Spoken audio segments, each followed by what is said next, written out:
Regardless of your education level, devoting time and energy to your studies has likely been something you've committed years to. Once you have that degree in hand, it's easy to take your foot off the gas pedal and settle into a professional status quo. While there's nothing wrong with hitting cruise control for a season as you focus on kickstarting your career, it's important to consider ways to continue learning and growing as an individual. In other words, how can you stay relevant beyond the time you once spent in a lecture hall or classroom? Here are a few handy suggestions.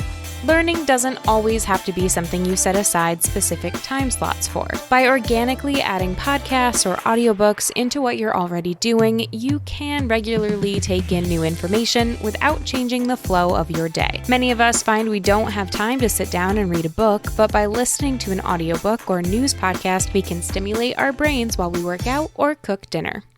Certifications don't always have to be academically focused. Maybe you're interested in the medical field and want to learn CPR. Does cooking interest you? Try your hand at some culinary courses. Refreshing that old garden in your backyard could be a fun project. Join a gardening group to learn how to harvest food or grow flowers.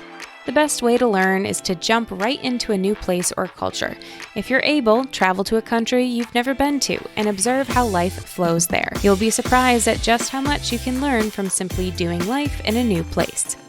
Learning doesn't have to happen in 8-hour chunks in a school or university. The most enjoyable ways to learn are often by jumping into what's around us and trying new things. In the long run, you'll likely enjoy learning more than ever as you open yourself up to new experiences and places. For more career advice, visit us over at clearancejobs.com.